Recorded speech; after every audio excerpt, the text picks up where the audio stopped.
আপনি ওই কথাটা নিশ্চয়ই শুনেছেন, যখন ভগবান একটা দরজা বন্ধ করেন তখন অন্যদিকে অনেক দরজা খুলে দেন। এবার এই দরজা, এই সমস্ত পথ আমরা দেখতে পাই না, অনেক সময় আমরা বুঝতে পারি না, হারিয়ে যায় সব। কখনো কখনো মনে হয় যে এই কথাটাই মিথ্যে, কিন্তু আসলে তা তো নয়। তাহলে হারিয়ে যায় কেন? কারণ আমরা সময় নষ্ট করি এই দরজার দিকে তাকিয়ে থেকে।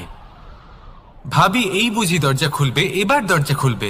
অপেক্ষা করতে করতে আমরা অনেক সময় নষ্ট করে ফেলি। এত সময় নষ্ট করি যে আমরা দেখতে পাই না, খুঁজে পাই না সেই সমস্ত দরজা আর পথ যা আমাদের জন্য খোলা রয়েছে। যদি খুঁজেই না পাই তাহলে তা ব্যবহার করব কি করে? মনে রাখুন, ভগবান সব সময় আমাদের সাথে রয়েছেন, আমাদের সাহায্য করছেন। এই পথ সব সময় আছে, সর্বত্র আছে। দরকার রয়েছে শুধুমাত্র দৃষ্টির, দৃষ্টিভঙ্গি এবং ভাবনার। এই দৃষ্টিকে বিস্তৃত করুন, এই দৃষ্টিভঙ্গিকে ধনাত্মক করে তুলুন, আর এই ভাবনা, এর সীমা একটু বাড়িয়ে তুলুন। তারপর দেখবেন সব খুঁজে পাবেন। আসলে কি, এই যে ঈশ্বর, এই যে পরমাত্মা, তা আমাদের সাথে রয়েছে, আমাদের মনের মধ্যে রয়েছে। যিনি তাকে মন থেকে চাইবেন তিনি তাকে মনের মধ্যে অবশ্যই খুঁজে পাবেন। যদি উনি মন থেকে চান পথ খুঁজে পেতে, তাহলে তিনি অবশ্যই পথ খুঁজে পাবেন। তাহলে আসুন আমার সাথে ভালোবেসে বলুন, রাধা রাধা। ধর্ম। আমরা সকলে ধর্মের বিষয়ে কথা বলি, কখনো নিজের ধর্মের বিষয়, আর কখনো অন্যের ধর্মের বিষয়। কখনো আমরা অধর্ম দেখলে সেই বিষয়ে কথা বলি। অনেক রকম আলোচনা হয়, কিন্তু এই ধর্ম আসলে কি, সেটা কি কেউ বোঝে? যদি আমি আপনাকে উত্তর দিই, এই উত্তর সরল। ধর্ম হলো তাই যা মানুষকে অন্য মানুষের সাথে, সমস্ত বিশ্ব সংসারের সাথে আনন্দ সহকারে বাঁচতে শেখায়। সেই জন্য আপনি যদি কখনো কোনো ধর্মীয় স্থানে যান, সেই ধর্মীয় স্থানে গিয়ে আপনার শান্তির অনুভূতি হয়, তাই না? কিন্তু দেখুন, ধর্মের জ্ঞান থাকলেই সেই মানুষ ধর্মের পথে চলতে পারবে এমন কোনো কথা নেই। অনেক সময় সম্পর্কে যখন সংঘর্ষ বেড়ে যায়, তখন ইচ্ছের জন্ম হয়, ক্রোধের জন্ম হয়, অহংকারের জন্ম হয়, আর তারপর বিনাশ হয়ে যায় এই ধর্মের। সেই জন্য দ্বিতীয় সব থেকে গুরুত্বপূর্ণ গুণ যা আমার সারথীর মধ্যে থাকা উচিত, তা হলো ধর্মবীর হওয়া। এবার দেখতে হবে সেটা এই যে কে হবে সেই ব্যক্তি যিনি এই স্বয়ম্বরে নিজের ধর্মে অটল থাকবেন। কারণ সেই ব্যক্তি এই সংসার থেকে সরে এসে ধর্মের পুনঃস্থাপনের এই মহাকার্যে আমার সারথি হতে পারবেন। তাহলে আসুন আমার সাথে ভালোবেসে বলুন, রাধা রাধা। কর্ম, ধর্ম, জ্ঞান, এই 3 স্তরে অনেক মানুষ পৌঁছতে পারেন। অনেকে এই পরীক্ষা দিয়ে তাতে উত্তীর্ণ হয়ে যেতে পারেন, কিন্তু শিখরে পৌঁছে শাসন তিনিই করতে পারেন যার কাছে এই চতুর্থ গুণটিও থাকে, সমর্পণ। অত্যন্ত গুরুত্বপূর্ণ একটা গুণ এটা। এই সমর্পণ আসলে অত্যন্ত গুরুত্বপূর্ণ। আপনিও এটাই করুন। একসাথে মিলে সামনে এগোন আর আমার সাথে ভালোবেসে বলুন, লক্ষ্যের প্রতি সমর্পণ, নিজের কর্তব্যের প্রতি সমর্পণ, নিজের আত্মার থেকে নির্গত স্বরের প্রতি সমর্পণ, নিজের রথির প্রতি, অর্থাৎ আমার প্রতি। এবার এই পরীক্ষায় অত্যন্ত কঠিন এক বাঁক আসতে চলেছে, যেখানে সারথীকে সমর্পণের নিরিখে পরীক্ষা করা হবে, আর তাতে উত্তীর্ণ হওয়ার পরেই তার হাতে ধর্ম স্থাপনের রথের রাশ তুলে দেওয়া হবে। দেখা যাক কি হয়। ততক্ষণ আপনি প্রসন্ন থাকুন আর আমার সাথে ভালোবেসে বলুন রাধা রাধা। যখন একজন ভক্ত এবং তার ভগবান এক আকার ধারণ করেন, যখন একজন ভক্ত নিজের ভগবানের প্রতি, নিজের জীবনের লক্ষ্যের প্রতি সম্পূর্ণরূপে সমর্পিত হয়ে যান, তখন জন্মগ্রহণ করে ভক্তি। আর তখন সংসারের সমস্ত আশা তিনি ত্যাগ করতে পারেন। সমস্ত আশা শেষ হতে পারে, কিন্তু মানুষের সঙ্গ ভক্তি কখনো ত্যাগ করে না। যখন ভক্ত ও ভগবান এক আকার ধারণ করেন, এক হয়ে যান, তখন রথী এবং সারথীর মধ্যে কোনো পার্থক্য থাকে না। তারাও এক হয়ে যান। একটাই ব্যক্তিত্ব, একটাই অস্তিত্ব। আর সেই জন্যই কখনো কখনো রথীর আদেশ ছাড়াই সারথী রথ চালিয়ে দেন, আবার কখনো সারথীর পরামর্শ ছাড়াই রথী আক্রমণ করে ফেলেন। এ তো শুধুমাত্র আরও একটা গুণ সেই সারথীর মধ্যে, যিনি ধর্ম স্থাপনার মহান কাজে আমার সারথী হতে চলেছেন। তাহলে আসুন আমার সাথে ভালোবেসে বলুন রাধা রাধা। ভাগ করে নেওয়া বা বন্টন করা প্রত্যেক মানুষের জীবনে অবশ্যই হয়ে থাকে, আর অনেক সময় এটা জীবনে অতি আবশ্যক হয়ে পড়ে। কিন্তু ভাগ করার মনোকামনা তার থেকেও বেশি গুরুত্বপূর্ণ হলো যে কোন ঘটনার আধারে এই বাটোয়ারা হলো। অনেক সময় এই বাটোয়ারা হলো শান্তির প্রতীক, আবার অনেক সময় এই বাটোয়ারা বিপ্লব ঘটাতে পারে, এমন এক বিপ্লব যা মহাযুদ্ধ ঘটিয়ে দিতে পারে। দেখুন, বাটোয়ারা সম্পত্তির হোক বা হোক ভিক্ষার, শিক্ষা কিন্তু একটাই। জীবনে অনেক সময় বাটোয়ারা দরকার হতে পারে, কিন্তু যতদূর সম্ভব তা এড়িয়ে চলুন, একসাথে মিলে এগিয়ে চলুন। কারণ দেখুন, এই যে বাটোয়ারা ভাগ করে দেয়, আর সেখানেই একতা আপনাকে অগ্রসর করে। তাহলে আপনিও এটাই করুন, একসাথে মিলে সামনে এগোন আর আমার সাথে ভালোবেসে বলুন রাধা রাধা। কখনো ভেবে দেখেছেন মানুষকেই এই সংসারে সর্বশ্রেষ্ঠ প্রাণী কেন বলা হয়? অন্য কোনো প্রাণীকে কেন নয়? শুধু কি এই জন্যই আমরা চিন্তা করতে পারি, আমাদের কাছে তীক্ষ্ণ বুদ্ধি রয়েছে, কোনো কিছু আবিষ্কার করতে পারি, সেই কারণেই?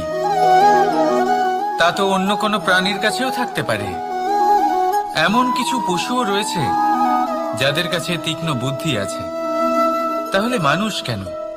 কারণ মানুষের কাছে এমন কিছু রয়েছে যা অন্য প্রাণীর কাছে নেই। মানবতা। মানবতা যা সর্বপ্রথম এগিয়ে যেতে চাইলেও যদি পথে কেউ ধাক্কা খেয়ে পড়ে যায়, তাকে আগলে রাখতেও জানে। মনে রাখবেন, আপনার সব থেকে বড় পরিচয় আপনার নাম, আপনার সম্পত্তি বা আপনার ধর্ম নয়। আপনার সব থেকে বড় পরিচয় হলো আপনার মানবতা। তাহলে সময় এলে পরে নিজের মানবতার পরিচয় দিন। অন্য মানুষকে সাহায্য করুন, অন্য প্রাণীকে সাহায্য করুন। একা একা পথ চলা হলো পশুদের প্রবৃত্তি। মানুষ হলেন তিনি যিনি অন্যের জন্য প্রাণও দিতে পারেন।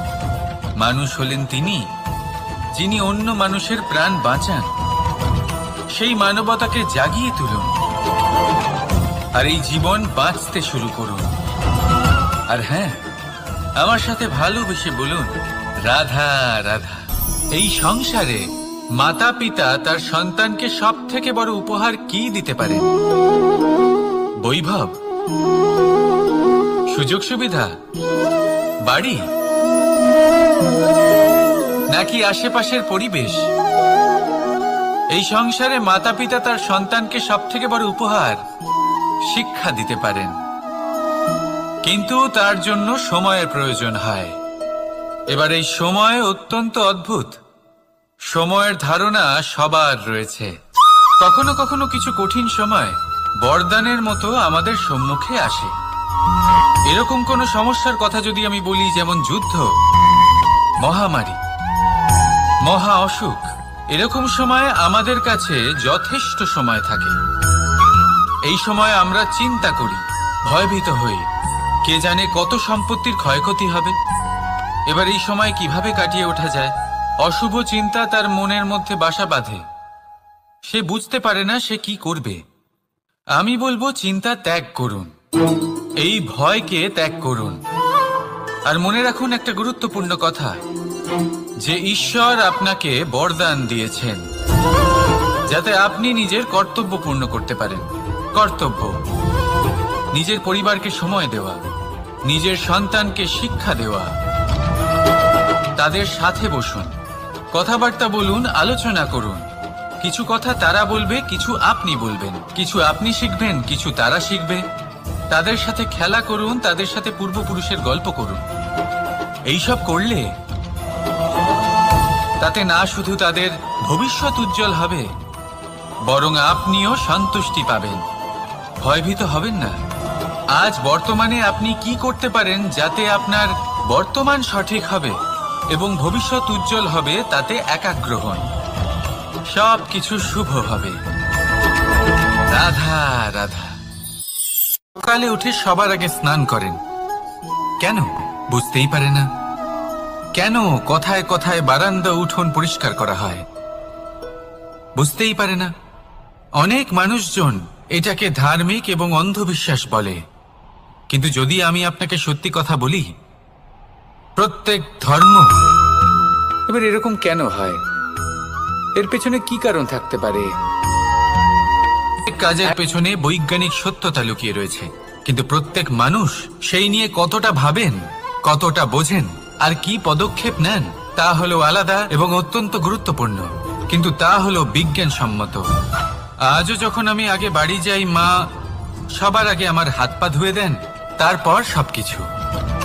তাই আপনি পরিচ্ছন্ন থাকুন, তাহলে আপনি সুস্থ থাকবেন। তখনই আপনার মনে ভক্তিভাব আসবে, তখনই এই সমগ্র সংসারকে সামলানোর শক্তি অর্জন করতে পারবেন। তাহলে পরিচ্ছন্ন থাকুন, সব ভালো থাকবে। রাধা রাধা। মানুষের জীবনে স্বচ্ছতার একটা আলাদা গুরুত্ব আছে। যদি আপনি নিজেকে স্বচ্ছ রাখেন, তাহলে আপনার নিজেরও ভালো লাগবে, সামনের ব্যক্তিরও ভালো লাগবে, একটা অন্যরকম প্রভাব পড়বে। কিন্তু একজন শ্রেষ্ঠ ব্যক্তি কিভাবে হয়ে ওঠা সম্ভব? যার মধ্যে গুণ আছে, শিক্ষা আছে, শুভ চেতনা আছে, যিনি সৎকর্ম করেন। কিভাবে হব সেই ব্যক্তি যার মধ্যে জ্ঞান আছে? শুধুমাত্র স্বচ্ছ থাকলে তো তা হওয়া সম্ভব নয়। প্রথমে আপনাকে বুঝতে হবে যে মানুষের মধ্যে 4টি মূল তত্ত্ব আছে। প্রথম হলো তার শরীর, যার দ্বারা উনি যে কোনো কর্ম করে থাকেন। দ্বিতীয় তত্ত্ব হলো তার মন, যার দ্বারা কোনো কর্ম করার জন্য সে নিজেকে প্রেরণা দিতে থাকে। তৃতীয় তত্ত্ব হলো বুদ্ধি, যে কর্ম আমরা করতে চাই, যে লক্ষ্যে আমরা পৌঁছতে চাই, সেটা আমরা কিভাবে কোন পথে করব সেটা স্থির করা যায় বুদ্ধি দিয়ে। আর চতুর্থ তত্ত্ব হলো আত্মা। আত্মা হলো এমন এক তত্ত্ব যার কোনো সমাপ্তি নেই। আত্মা হলো অজয়, কিন্তু এরও শুদ্ধিকরণের প্রয়োজন হয়। এই 4টি তত্ত্বের শুদ্ধিকরণ করতে থাকুন, এদের নির্মল রাখুন, শুদ্ধ রাখুন। এবং এটা কিভাবে হবে? শুভ চেতনা দ্বারা, জ্ঞানের দ্বারা, এবং সবথেকে বেশি গুরুত্বপূর্ণ প্রেমের দ্বারা। আসুন আমার সাথে ভালোবেসে বলুন, রাধা রাধা।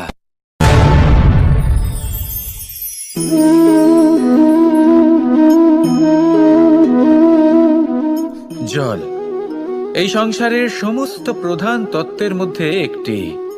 এই জল যে কোনো জ্বালা দূর করে, আগুনকে নিভিয়ে দেওয়ার ক্ষমতা রাখে, অবিরল অবিচল ভাবে প্রবাহিত হতে পারে, একে কেউ বাধা দিতে পারে না। এর পথে বাধা সৃষ্টি করলে নিজের পথ নিজেই খুঁজে নেবে, বা সে নিজেই নিজের পথ বানিয়ে নেবে, কিন্তু কখনো থামবে না। এই জল হলো মহান, আর এর একটা মহান গুণ আছে, এর নিজস্ব কোনো রং নেই। কিন্তু যখন মেঘ থেকে বৃষ্টিরূপে পৃথিবীতে ঝরে পড়ে, তখন সমস্ত সংসারকে রঙিন করে তোলে। যেখানে খরা হয়েছে সেখানে শ্যামল করে তোলে, যে স্থান শ্যামল সেখানে ভিন্ন ভিন্ন প্রকারের পুষ্প ফুটিয়ে তোলে। এই জল, এই জলের মতন আমাদের হতে হবে। ওর যেমন কোনো রং নেই, আমাদেরও যেন কোনো অহংকার না থাকে। শুধু কর্মের এই ধারাতে বইতে থাকুন, এই সংসারের মঙ্গল করতে থাকুন, শ্রেষ্ঠ কর্ম করতে থাকুন। এই সংসারকে এটা বলার কোনো প্রয়োজন নেই যে আপনি কে। আপনি যদি কর্ম করতে থাকেন তাহলে এই সংসার নিজে থেকেই আপনার মূল্য জানতে পারবে। আর তখন এই মন প্রসন্ন হয়ে বলবে, রাধা রাধা। একদিকে হলো আঙুর আর অন্যদিকে কিশমিশ। দেখতে গেলে এই দুটোই সবারই খুব প্রিয়। শিশু হোক, যুবক হোক বা কোনো বৃদ্ধ ব্যক্তিই হোক না কেন।